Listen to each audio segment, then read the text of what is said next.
উৎসবমুখর পরিবেশে সারা দেশে উদযাপন হচ্ছে পবিত্র ঈদ উল ফিতর। জাতীয় ঈদগাহে প্রধান জামাত অনুষ্ঠিত, মোনাজাতে মুসলিম বিশ্বের শান্তি ও সমৃদ্ধি কামনা। কিশোরগঞ্জের শোলাকিয়ায় দেশের সর্ববৃহৎ ঈদ জামাত অনুষ্ঠিত, অংশ নিলেন লাখ লাখ মানুষ। ফাঁকা রাজধানীর নিরাপত্তায় নেওয়া হয়েছে পর্যাপ্ত ব্যবস্থা, দাবি আইন শৃঙ্খলা রক্ষা বাহিনীর। বাড়ানো হয়েছে কমিউনিটি পুলিশের তৎপরতা। এবারের ঈদে উৎসবে বিভিন্ন খাতের লেনদেন ছাড়িয়েছে 50,000 কোটি টাকা।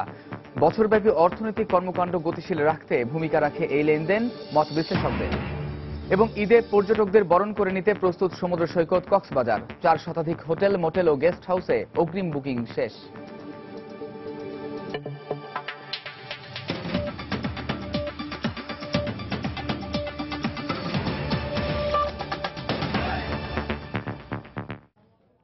সময় সংবাদের সঙ্গে আছি আমি কামরুজ্জামান।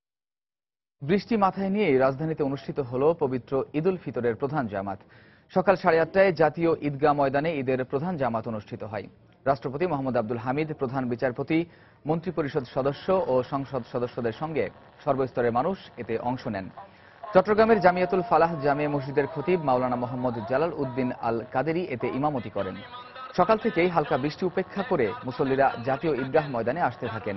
অনেকে জাতীয় ঈদগাহ ময়দানে জায়গা না পেয়ে রাস্তায় দাঁড়িয়ে নামাজ আদায় করেন।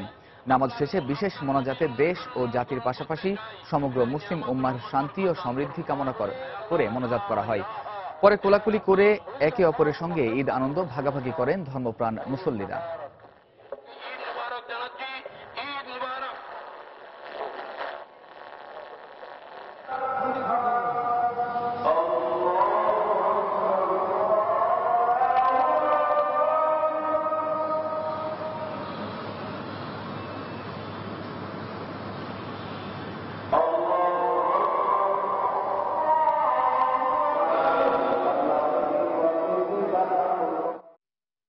এদিকে জাতীয় মসজিদ বাইতুল মোকাররমে সকাল 7টায় ঈদ উল ফিতরের প্রথম জামাত অনুষ্ঠিত হয়।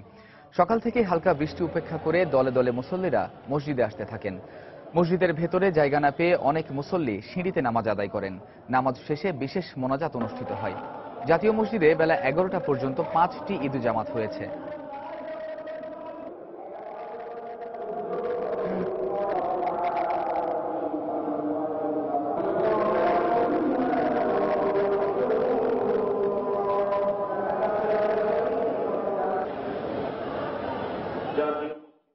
এদিকে রেওয়াজ অনুযায়ী শটগানের গুলি ছুড়ে প্রতি বছরের মতো এবারও কিশোরগঞ্জের শোলাকিয়ায় অনুষ্ঠিত হয়েছে দেশের সবচেয়ে বড় ঈদ জামাত। সকাল 10টায় শুরু হওয়া 188তম ঈদ উল ফিতরের জামাতে ইমামতি করেন জমিয়তে উলামায়ে ইসলামের মহাসচিব মাওলানা ফরিদ উদ্দিন মাসুদ। গুঁড়ি গুঁড়ি বৃষ্টি উপেক্ষা করে শোলাকিয়া ঈদগাহে দেশের বিভিন্ন অঞ্চল থেকে ধর্মপ্রাণ মুসল্লিরা ঈদ জামাতে অংশগ্রহণ করেন। বিপুল সংখ্যক মুসল্লির নিরাপত্তা দিতে স্থানীয় প্রশাসনের পক্ষ থেকেও নেওয়া হয় সব ধরনের প্রস্তুতি। ঈদ জামাত শেষে দীর্ঘ মোনাজাতে দেশ, জাতি ও মুসলিম উম্মার শান্তি কামনা করা হয়।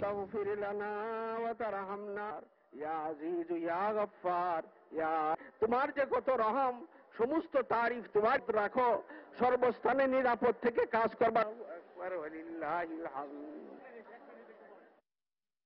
এদিকে বৃষ্টি উপেক্ষা করে দেশের বিভিন্ন স্থানে ঈদের জামাত অনুষ্ঠিত হয়েছে। চট্টগ্রামে সকাল 8:30টায় জামিয়াতুল ফালাহ জামে মসজিদে ঈদের প্রধান জামাত অনুষ্ঠিত হয়। এতে রাজনৈতিক, সাংস্কৃতিক ব্যক্তিবর্গ সহ সর্বস্তরের মানুষ এক কাতারে নামাজে অংশ নেন। এছাড়া একই সময় পুরো বন্দরনগরীতে প্রায় 250-রও বেশি স্থানে অনুষ্ঠিত হয়েছে ঈদের জামাত। এতে অংশ নেন হাজারো মুসল্লি। এ সময় নামাজ শেষে কোলাকুলি করে একে অপরের সাথে ঈদের আনন্দ ভাগাভাগি করে নেন। রাজশাহীতে বৃষ্টির মধ্যেই ঈদের নামাজ পড়তে জড়ো হন মুসল্লিরা। সকাল 8:30টায় ঈদ উল ফিতরের প্রধান জামায়াত অনুষ্ঠিত হয়েছে শাহ মখদুম কেন্দ্রীয় ঈদগাহে। এ সময় পররাষ্ট্র প্রতিমন্ত্রী শাহরিয়ার আলম, সংসদ সদস্য ফজলে হোসেন বাদশাহ সহ রাজশাহীবাসী একসাথে নামাজ আদায় করেন। পরে নামাজ শেষে দেশ ও জাতির কল্যাণ কামনা করে শুভেচ্ছা বিনিময় করেন সবাই।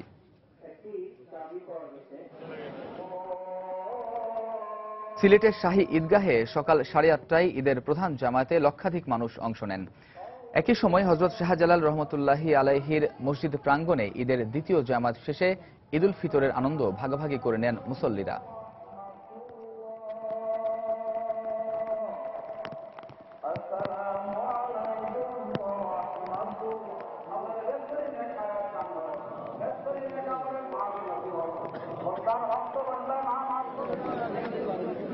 এছাড়া ময়মনসিংহ, রংপুর ও ফেনীসহ দেশের বিভিন্ন স্থানে বৃষ্টি উপেক্ষা করেই উৎসবমুখর পরিবেশে ঈদের জামাত অনুষ্ঠিত হয়েছে।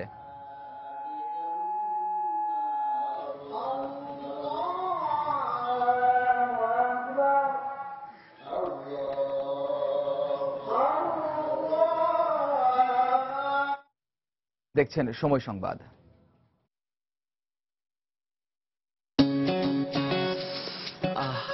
অস্থির। এই অস্থিরতা 6 দিন পর্যন্ত থাকবে কিন্তু।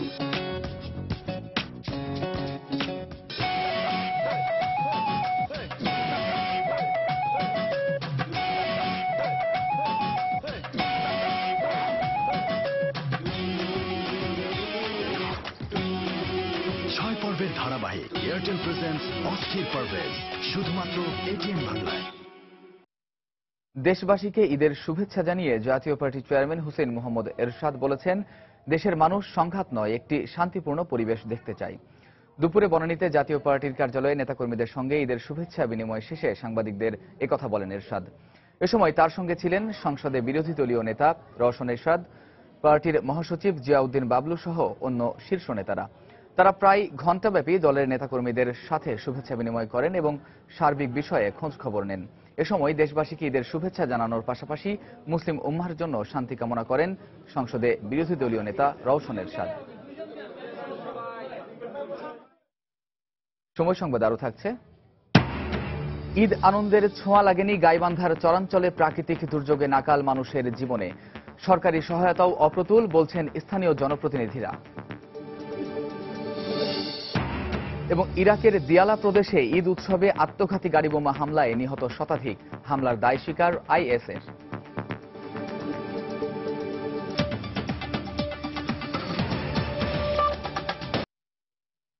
ঈদ উপলক্ষে রাজধানী ফাঁকা হয়ে যাওয়ায় প্রতি বছরই তৎপর হয়ে ওঠে দুর্বৃত্তরা। বেড়ে যায় চুরি, ছিনতাই, ডাকাতির মতো ঘটনা।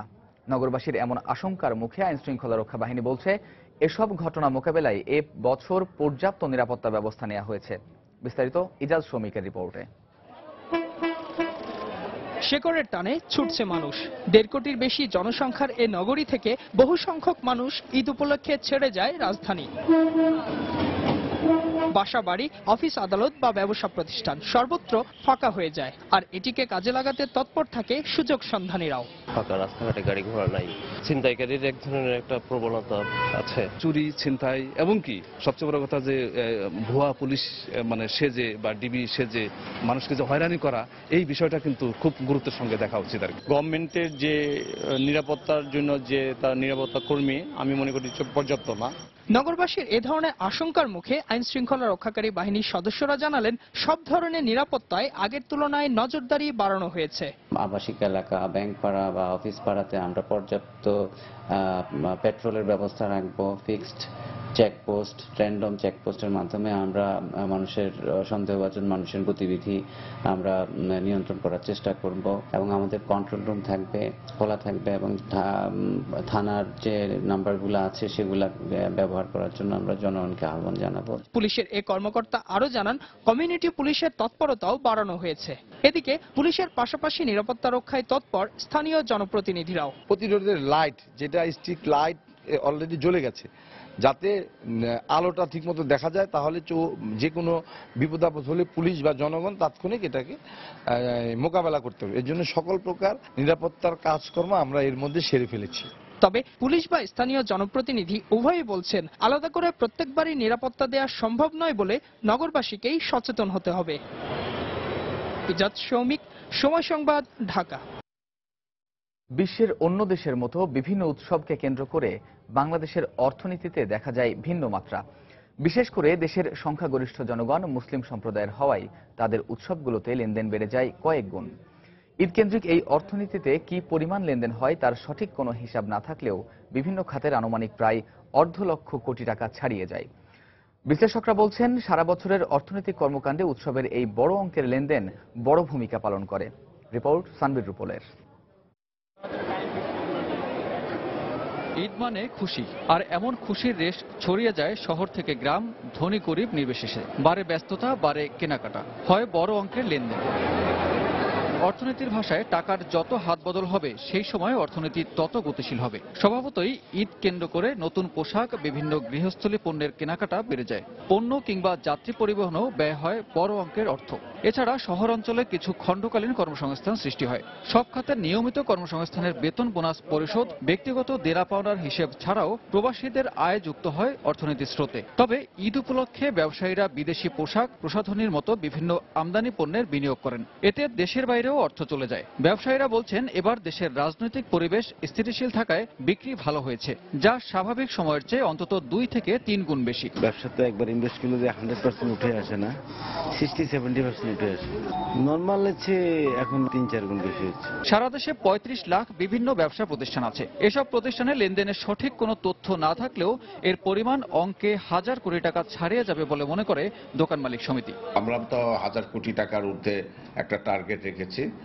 তো এটা যদি হতে পারে, ইনশাল্লাহ দেশের অর্থনীতিকে সরকারও ভ্যাট ট্যাক্স পাবে এবং পাশাপাশি ব্যবসায়ীরাও সুস্থতা বোধ মনে করবে। বিশ্লেষকরা বলছেন, উৎসব কেন্দ্রিক লেনদেন সারা বছরের অর্থনীতির হিসাব নিকাশে বড় ভূমিকা পালন করে। সামগ্রিকভাবে উৎসবের অর্থনীতির ধনাত্মক অনেকগুলো প্রভাব বা প্রতিক্রিয়া থাকলেও এর বন্টনের জায়গাটিতে এখনো এক ধরনের শহর নির্ভরতা এবং শহরের ভিতরে একটি গোষ্ঠী যারা কিনা এই লেনদেনগুলোর সাথে জড়িত উপরের পর্যায়ে, তারা হয়তো এর সুবিধাটি বেশি পাচ্ছেন। অন্যান্য খাতে উৎসবের দিন পর্যন্ত লেনদেনের গতিশীলতা থাকলেও পরিবহন খাতে অর্থের সমান প্রবাহ থাকে ঈদের পর পর্যন্ত।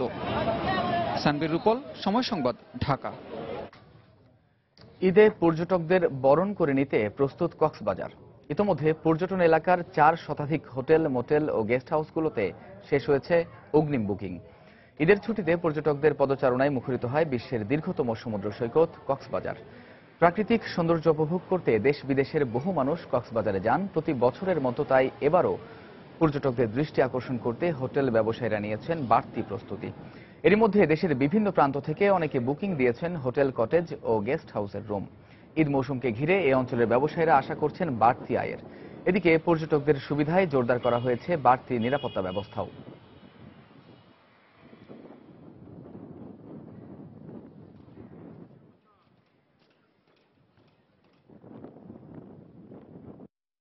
পর্যটকদের নিরাপত্তা প্রদানের জন্য এবং শান্তি, স্বস্তি, শৃঙ্খলার সাথে যেন এই জায়গায় এই কয়েকটা দিন তারা আনন্দের সঙ্গে উদযাপন করতে পারে, সেজন্য যত রকমের প্রচেষ্টা নেওয়ার আমরা সর্বোচ্চভাবে নেওয়ার চেষ্টা করব। চারিদিকে যখন ঈদের আনন্দ আর খুশির জোয়ার, তখন গাইবান্ধার চরাঞ্চলে বেদনার গল্প। বছর বছর প্রাকৃতিক দুর্যোগে নাকাল মানুষগুলোর জীবনে উৎসবের ছোঁয়া লাগে না কখনো। ফসলের ন্যায্য দাম না পাওয়ায় এমন পরিস্থিতি বলে মনে করেন উন্নয়ন কর্মীরা। সরকারিভাবে তাদের সহায়তার কথা বলা হলেও এটা একেবারে অপ্রতুল বলে অভিযোগ স্থানীয় জনপ্রতিনিধিদের। ওবায়দুল ইসলামের ক্যামেরায় চরাঞ্চলের মানুষের ঈদ খবর জানাচ্ছেন হেদায়েতুল ইসলাম বাবু। প্রতিদিনের মতো পূব আকাশে সূর্য উঁকি দিলেও ঈদের সকাল হওয়ায় আজকের দিনটা ভিন্ন। এই সকাল সবার জন্য আনন্দের ঝলকানি নিয়ে হাজির হলেও গাইবান্ধার যমুনা ব্রহ্মপুত্রের চরাঞ্চলে বিবর্ণ মানুষগুলোর সামনে ঈদের আনন্দ অনেকটাই স্বপ্ন। উৎসবের দিনেও পেটের তাগিদে নৌকা টানতে গিয়ে ষাটোর্ধ্ব গ্যাদামিয়ার পোড়খাওয়া মুখ থাকে এমনই ভাবলেশীন। তার মতোই শিশু, নারী, পুরুষ কারো ভাগ্যেই জোটেনি নতুন জামা। গাইবান্ধার বাজে ফুলছড়ি চরে বসবাসকারী মানুষের ঈদের দিনটি কাটে অন্যান্য দিনের মতোই, নেই কোনো আনন্দ উচ্ছ্বাস। পেটের ভাত নাই গে, ঈদের কোনো আনন্দই নাই গে। আগে যেভাবে চলি বছর সেরকম ঈদের দিনে সেরকম চলি। মাথার একটা তেল পন্ত নাই গে, সাবান পন্ত নাই গে, আমি কাগজ পর্যন্ত দিতে পারবি না। চরবাসীর অভিযোগ, সরকারিভাবে বিশেষ ভিজিডির চাল বরাদ্দ হলেও বরাবরের মতো এবারও তা সবার ভাগ্যে জোটেনি। স্থানীয় জনপ্রতিনিধিরাও কখনো অভাবী এই মানুষগুলোর পাশে দাঁড়ায় না। কৃষি ফসলের ন্যায্য দাম না পাওয়াকেই এই অভাবের জন্য দায়ী করছেন রাজনীতিক ও উন্নয়ন কর্মীরা। যে অর্থ প্রয়োজন সেই অর্থের উৎস নেই, আয় নেই। ফলে কি সামাজিক কি ধর্মীয় কোনো উৎসবই তাদের জীবনকে উদ্বেলিত করে না, আন্দোলিত করে না। অবশ্য জেলা প্রশাসক জানালেন, সরকারিভাবে দরিদ্র পরিবারগুলোর জন্য 10 কেজি করে চাল বরাদ্দ দেয়া হয়েছে। তবে জনপ্রতিনিধিদের দাবি এই বরাদ্দ একেবারেই অপ্রতুল। ভিজিডি অর্থাৎ ভালনারেবল গ্রুপ ডেভেলপমেন্ট যে কর্মসূচির আওতায় তাদেরকে আমরা খাদ্যশস্য বরাদ্দ দিয়েছি। আমার ইউনিয়নে প্রায় 3060টি ভিজিএফ গত 13 সাথে আমরা বিতরণ করলাম। এতে প্রায় এলাকার 50% হতদরিদ্রের থেকে বঞ্চিত হয়েছে। জেলার 4 উপজেলায় 165টি চর ও দ্বীপচরে প্রায় 4 লাখ মানুষের বসবাস। শুধু দুবেলা দুমুঠো ভাতের জন্য নয়, লড়াই করতে হয় বন্যা, ভাঙন আর প্রাকৃতিক দুর্যোগের সাথে। অস্তিত্ব রক্ষার লড়াইয়ে টিকে থাকলেও উৎসব আনন্দের কোনো স্বাদ পায় না এসব মানুষ। হেদায়েতুল ইসলাম বাবু, সময় সংবাদ, গাইবান্ধা। পবিত্র ঈদ উল ফিতর উপলক্ষে সর্বস্তরের মানুষের সঙ্গে শুভেচ্ছা বিনিময় করেছেন বিএনপি চেয়ারপারসন বেগম খালেদা জিয়া। বেলা 11:15 থেকে রাজধানীর বঙ্গবন্ধু আন্তর্জাতিক সম্মেলন কেন্দ্রে ঈদ শুভেচ্ছা বিনিময় করেন তিনি। এ সময় বিএনপির নেতাকর্মী, দেশের বিশিষ্ট নাগরিক ও সাধারণ মানুষের সঙ্গে ঈদের শুভেচ্ছা ও কুশল বিনিময় করেন তিনি। পরে কূটনীতিকদের সঙ্গে ঈদের শুভেচ্ছা বিনিময় করার কথা রয়েছে বেগম জিয়ার।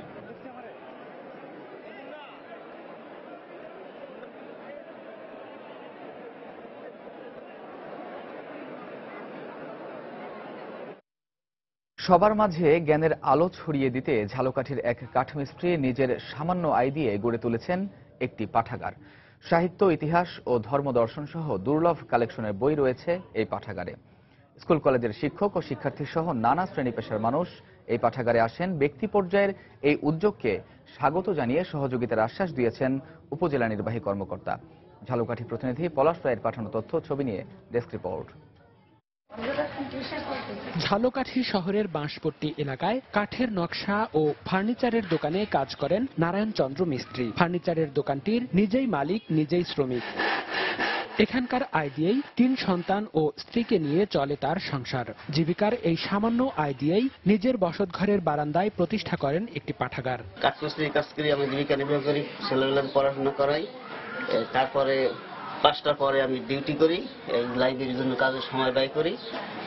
পাঠকের বাসায় গিয়ে বই দিয়ে আসি, আবার 10 দিন 15 দিন পরে বইগুলো নিয়ে আসি, আবার নতুন বই দিয়ে আসি। 1 দশক আগে শুরু হওয়া এই পাঠাগারে সাহিত্য, ইতিহাস ও দর্শন সহ সব ধরনের পাঠকের বই রয়েছে। 2013 সালে সংস্কৃতি মন্ত্রণালয় থেকে নিবন্ধন দেয়া হয়েছে। সেই সাথে অনুদান হিসেবে দেয়া হয়েছে কিছু বইও।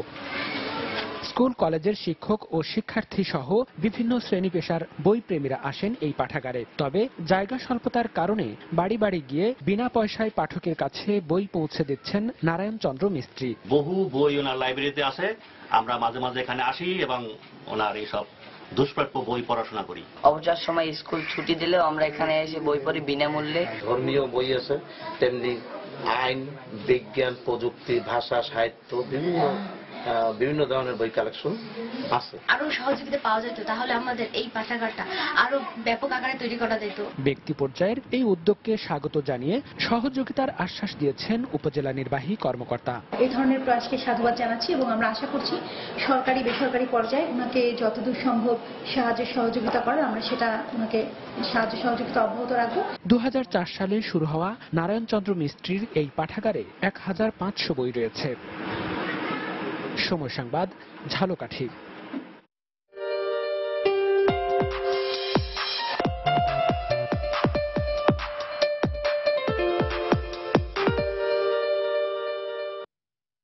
দক্ষিণ আফ্রিকার বিপক্ষে সিরিজের প্রথম টেস্টে মাঠে নামার আগে ঈদের ছুটি কাটাচ্ছেন জাতীয় দলের ক্রিকেটাররা।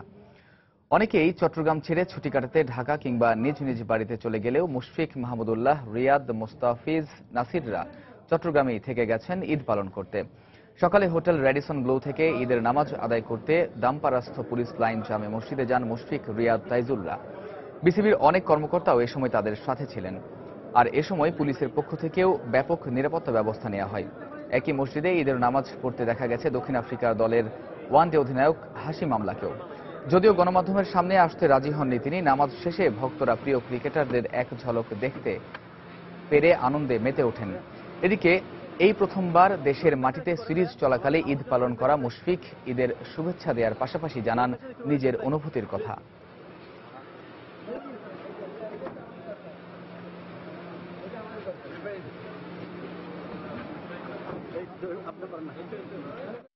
অন্যরকম অভিজ্ঞতা, বাট কখনোই মানে খুবই কমই হয়েছে এরকম যে বাবা মাকে ছাড়া এরকম ঈদ করা। তো অবশ্যই আমরা এখানে একটা কাজে এসেছি, তো আশা করছি আল্লাহর রহমতে আমরা যদি খুব ভালো মতো ওই কাজটা শেষ করতে পারি তাহলে হয়তো ঈদের আনন্দটা আরো অনেক অন্যরকম হবে। আর সবাইকে ঈদ মোবারক, ঈদ শুভেচ্ছা কিন্তু অবশ্যই আছে। তো আশা করবো যে এখানে আমার ফ্যামিলি এখানে মোবাইল আছে, তো আমরা সবাই একসাথে হয়তো কোথাও ঘুরতে যাবো।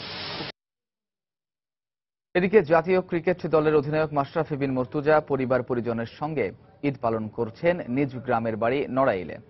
সকালে ঈদগাহে আত্মীয়দের সঙ্গে ঈদের নামাজ আদায় করেন নড়াইল এক্সপ্রেস।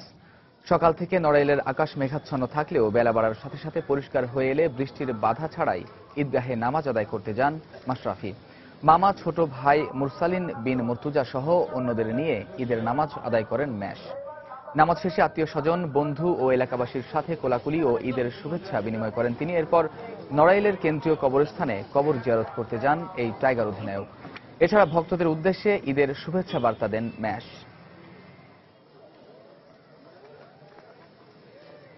পবিত্র ঈদ উল ফিতর উপলক্ষে গণভবনের সর্বস্তরের মানুষের সঙ্গে শুভেচ্ছা বিনিময় শেষে বক্তব্য রাখছেন প্রধানমন্ত্রী শেখ হাসিনা। আমরা সরাসরি চলে যাচ্ছি সেখানে। আমাদের দারিদ্র্য আমরা হ্রাস করেছি, কিন্তু আমরা আরো হ্রাস করতে চাই। বাংলাদেশ হবে দারিদ্র্যমুক্ত বাংলাদেশ। আমাদের মহান নেতা, সর্বকালের সর্বশ্রেষ্ঠ বাঙালি, জাতির পিতা বঙ্গবন্ধু শেখ মুজিবুর রহমানের নেতৃত্বে আমরা স্বাধীনতা অর্জন করেছি। তিনি চেয়েছেন এই বাংলাদেশ যেন উন্নত সমৃদ্ধ দেশ হিসেবে গড়ে ওঠে, দারিদ্র্যমুক্ত ক্ষুধামুক্ত বাংলাদেশ গড়ে ওঠে। আমরা বাংলাদেশ আওয়ামী লীগ সেই লক্ষ্য নিয়ে আমার সরকার কাজ করে যাচ্ছে। কাজে আওয়ামী লীগ সরকার যখন ক্ষমতা আসে জনগণের কল্যাণেই কাজ করে, আর নিয়ত ভালো থাকলে তার ফল যে পাওয়া যায় সেটাও আজ প্রমাণিত। আজকে আমার বাংলাদেশের মাথাপিছু আয় বৃদ্ধি পেয়েছে, আমাদের রিজার্ভ বৃদ্ধি পেয়েছে, আমাদের বাজেট আমরা 4 গুণ বৃদ্ধি করতে সক্ষম হয়েছি। বাংলাদেশ উন্নয়নের রোল মডেল হিসেবে বিশ্বসভায় মর্যাদার আসনে অধিষ্ঠিত হয়েছে। সন্ত্রাস জঙ্গিবাদ দমনে বাংলাদেশ দক্ষতার পরিচয় দিয়েছে। প্রবৃদ্ধি অর্জন, অর্থনৈতিক উন্নয়নের ক্ষেত্রে বাংলাদেশ আজকে সারা বিশ্বের কাছে সমাদৃত। কাজে আমি বাংলাদেশের জনগণের কাছে সেই দোয়া চাই, সেই সাথে সাথে আল্লাহ রাব্বুল আলামিনের কাছেও আমি এই দোয়া চাই যে যে উন্নয়নের গতিধারা সূচিত হয়েছে এই অগ্রযাত্রা যেন অব্যাহত থাকে, আর বাংলাদেশ যেন বিশ্বসভায় মর্যাদা আসন অধিষ্ঠিত হতে পারে, বাঙালি জাতি বিশ্বের যেন মাথা উঁচু করে দাঁড়াতে পারে। সেই দোয়া সকলের কাছে চাচ্ছি, আর আল্লাহর কাছে বাংলাদেশের মানুষের জন্য আমি দোয়া চাই। তো সবাই ভালো থাকবেন, সুস্থ থাকবেন, সেটাই কামনা করি।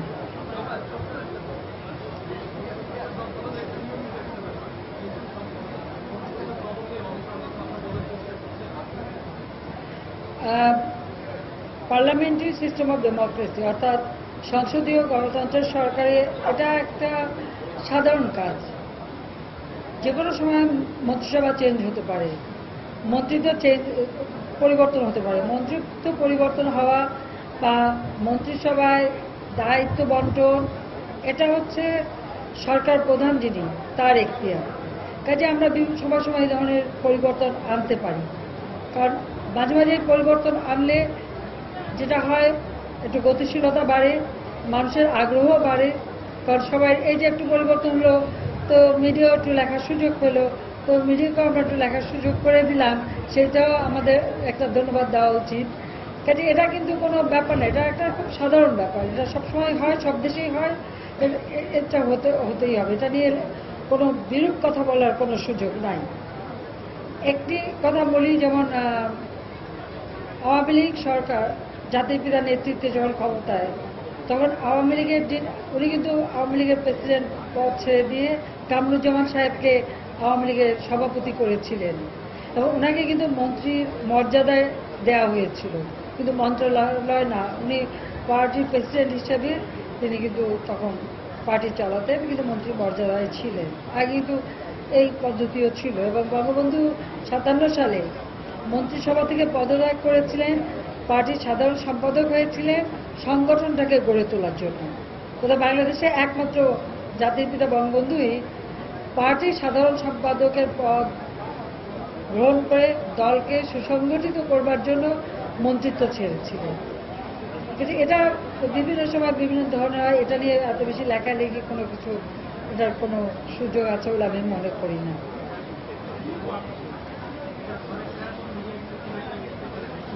সে সুযোগটা আমরা দেই নাই, কারণ এবার মানে আমাদের রেল, সড়ক, নৌপথ সবগুলি যাতে খুব ভালোভাবে চলতে পারে, আমাদের দেশের মানুষ যেন সুষ্ঠুভাবে ঘরে গিয়ে, দেশের গিয়ে, গ্রামে গিয়ে তাদের ঈদ উদযাপন করতে পারে, সেই সুযোগ সৃষ্টির জন্য আমরা যথাযথ প্রচেষ্টা চালিয়েছি এবং আমি আশা করি যে প্রত্যেকটা মানুষই সুন্দরভাবে যাতায়াত করতে পেরেছেন।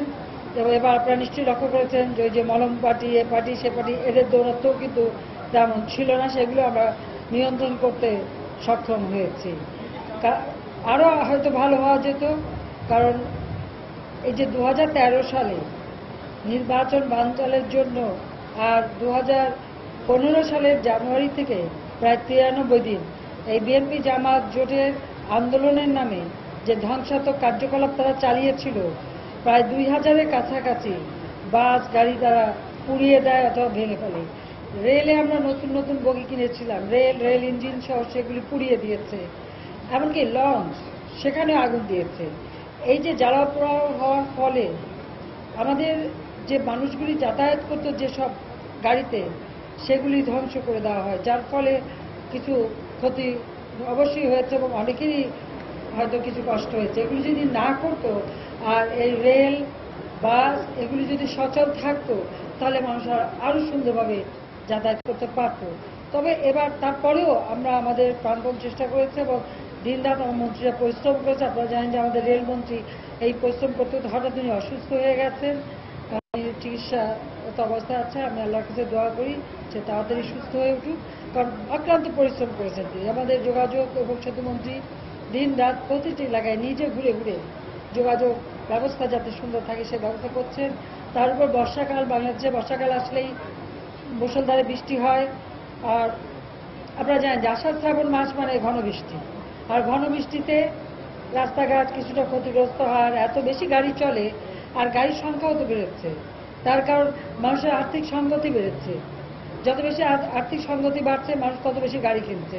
আগে যে পরিবারে একখানা গাড়িও ছিল না, তারা অন্তত একখানা কিনেছে, যার 2খানা কেনার সামর্থ্য ছিল সে এখন 2খানা কিনতে পারে, কেউ 3খানা কিনতে পারে। এই যে অর্থনৈতিকভাবে মানুষ যে আস্তে আস্তে স্বাবলম্বী হচ্ছে, গাড়ির সংখ্যাও বেড়ে যাচ্ছে, এটাও তো আবার একটা বিষয়। তার জন্য একটু যানজট। তবে ঈদের সময় যেহেতু সব দেশের বাড়িতে এখন রাস্তাঘাট খুব সুন্দর, বেশি ঝামেলারই, আবার তবুও একটা প্রাণ চাঞ্চল্য আছে। তো আমি এটুকু বলবো যে এবারে ঈদে ঘরে ফেরা নিয়ে আমাদের পত্রপত্রিকা খুব বেশি লেখার সুযোগ পায় নাই এবং অন্য কোনো ক্ষেত্রেই পায় নাই। মানুষ একেবারে রাত্রিবেলা 12টা, 1টা, 2টো পর্যন্ত বাজার করেছে, মানে 2টো পর্যন্ত বাজার করে ঘরে যেয়ে সেরি খেয়ে ঘুমিয়েছে, এরকমও ঘটনা আছে। কিন্তু আল্লাহর রহমতে কোনো দুর্ঘটনা কোনো কিছু ঘটেনি, মানুষ একেবারে নিরাপদে শান্তিতে করতে পেরেছে। কাজে আমি সেজন্য আমাদের আইন শৃঙ্খলা রক্ষাকারী সংস্থা সহ আমাদের গোয়েন্দা সংস্থা, আমাদের এবং যারা যারা এই সমস্ত কর্মরত ছিলেন প্রত্যেকে আমি আন্তরিক ধন্যবাদ জানাচ্ছি যে তারা খুব সুষ্ঠুভাবে কাজ করেছেন। সেই সাথে সাথে দেশবাসীকেও আমি আবার অভিনন্দন জানাই এবং আমরা এটাই চাই যে মানুষ শান্তিতে থাকবে, মানুষের জীবনযাত্রা উন্নত হবে। এবং এবার আপনারা আরেকটা জিনিস লক্ষ্য করেছেন যে ক্রয় ক্ষেত্রে মানুষ ব্যাপকভাবে কেনাকাটা করেছে, এটা শুধু ঢাকা শহর বলে না, সমগ্র বাংলাদেশে, অর্থাৎ মানুষের সেই আর্থিক সঙ্গতিটা ফিরে এসেছে। তো এটা আরও বৃদ্ধি পাক, সেটাই আমি দোয়া করি। সবাইকে ধন্যবাদ। ঈদ মোবারক। অবশ্যই। আচ্ছা, গ্রুপ করে আসলে ছবি তুলব। আবার কি প্রশ্ন?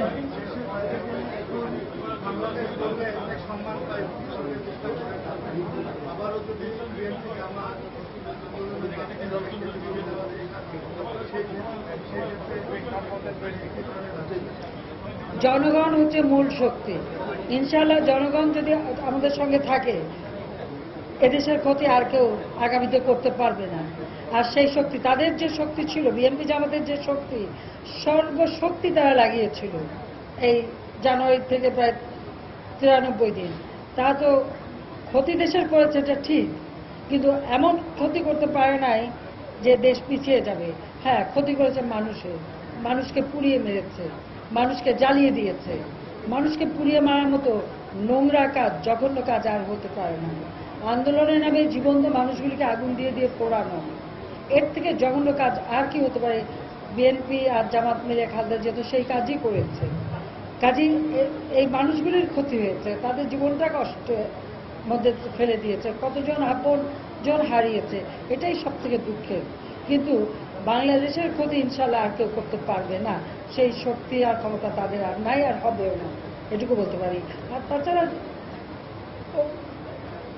অবশ্য আমি আর কিছু বলতে চাই না, ঈদের দিন বলার অনেক সুযোগ হবে। সবাইকে আমি শুভেচ্ছা জানাচ্ছি, ধন্যবাদ জানাচ্ছি, সবাই ভালো থাকে সেই দোয়া করি। আর না একটা ঈদের ছুটি যথেষ্ট হচ্ছে, ঠিক আছে, বেশি ভালো করলে বেশি কাজ করতে হবে। কয়জন করে এক একটা গ্রুপ করে, হ্যাঁ। দর্শক, পবিত্র ঈদ উল ফিতর উপলক্ষে গণভবনের সর্বস্তরের মানুষের সঙ্গে শুভেচ্ছা বিনিময় শেষে বক্তব্য রাখছিলেন প্রধানমন্ত্রী শেখ হাসিনা। আমরা এতক্ষণ সরাসরি ছিলাম সেখানে। নিউ ইয়র্কে ঈদ উদযাপন করেছেন প্রবাসী বাংলাদেশিরা। প্রথমবারের মতো নিউ ইয়র্কের স্কুলগুলোতে সরকারিভাবে ঈদের ছুটি ঘোষণা এবং নিউ ইয়র্ক জুড়ে একই দিনে ঈদ উদযাপন প্রবাসীদের মধ্যে বয়ে এনেছে বাড়তি আনন্দ।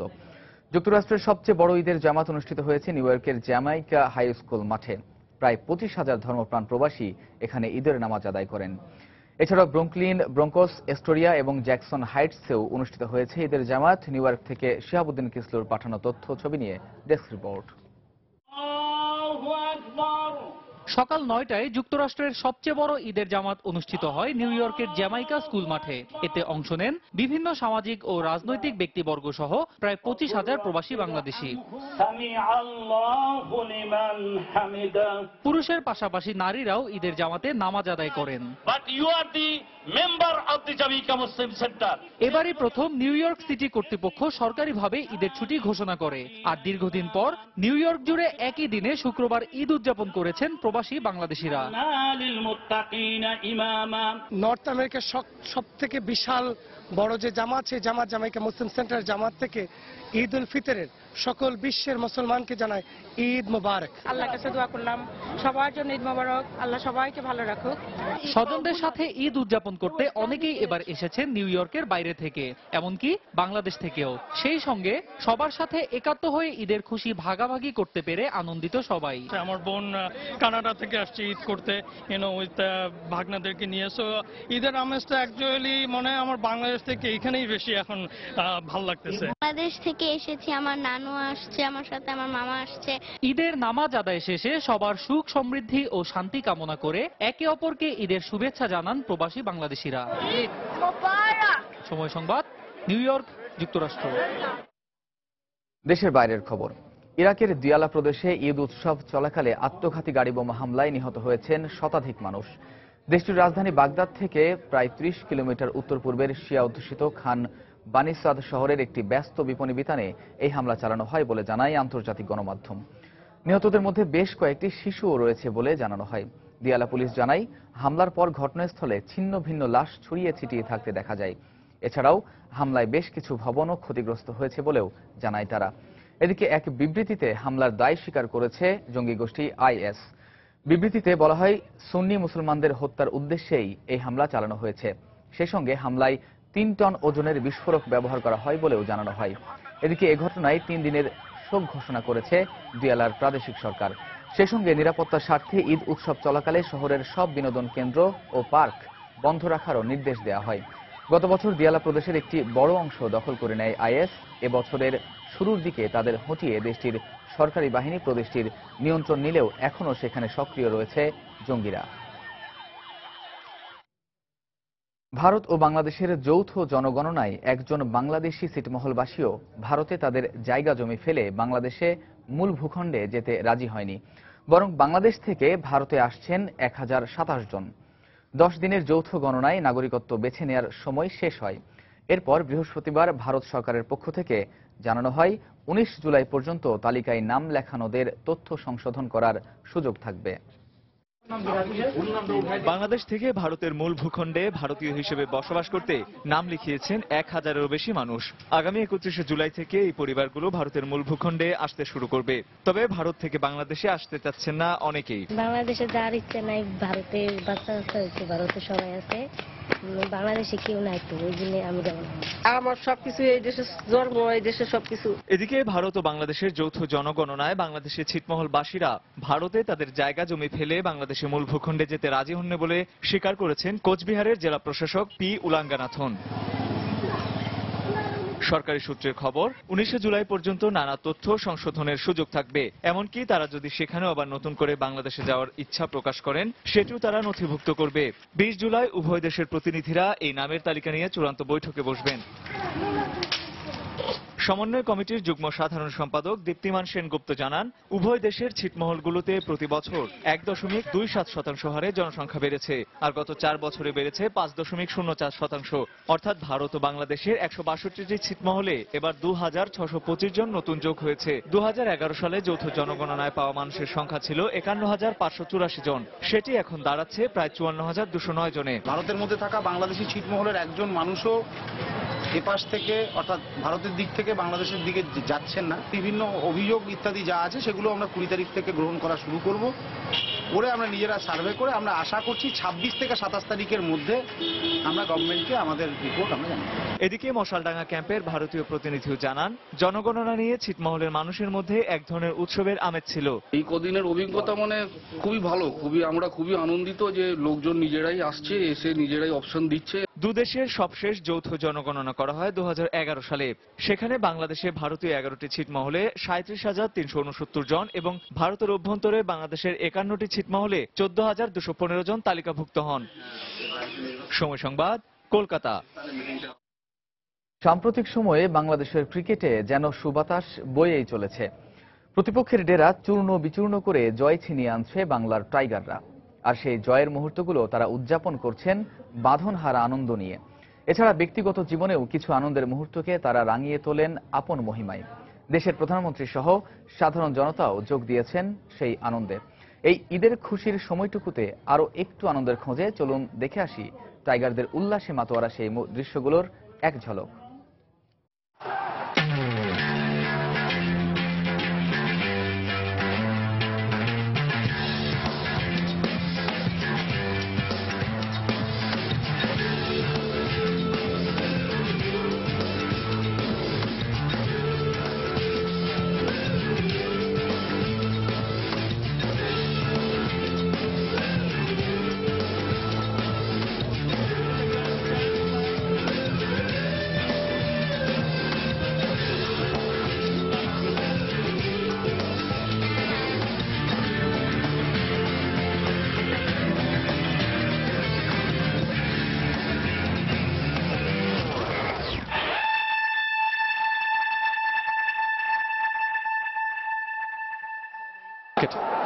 From Shakib, and he got it there. Now they were saying there, he was looking for a wicket.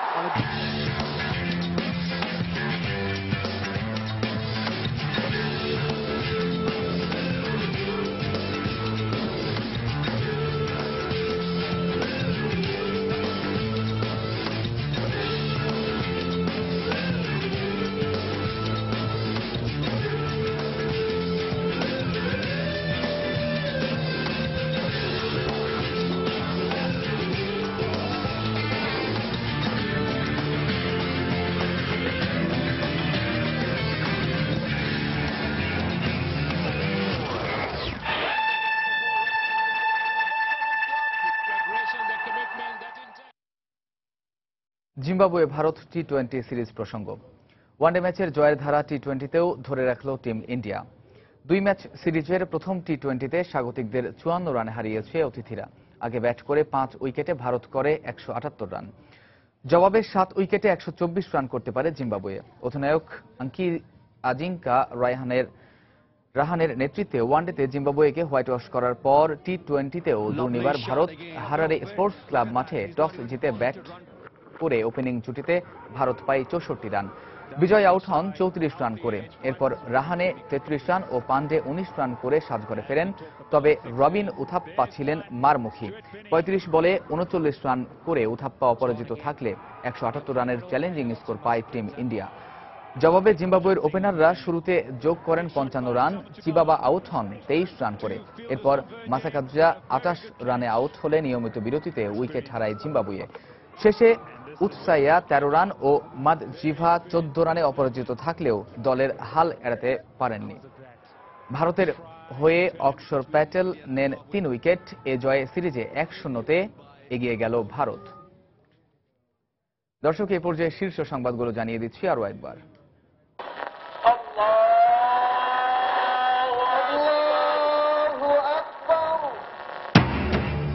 উৎসবমুখর পরিবেশে সারা দেশে উদযাপন হচ্ছে পবিত্র ঈদ উল ফিতর।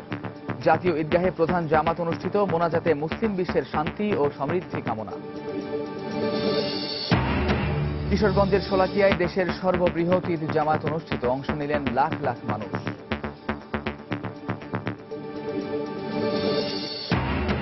সরকারের সুব্যবস্থার কারণে দেশের মানুষ শান্তিতে নির্বিঘ্নে ঈদ করতে পারছে। গণভবনে ঈদ শুভেচ্ছা বিনিময়কালে প্রধানমন্ত্রী। পাকা রাজধানীর নিরাপত্তায় নেওয়া হয়েছে পর্যাপ্ত ব্যবস্থা, দাবি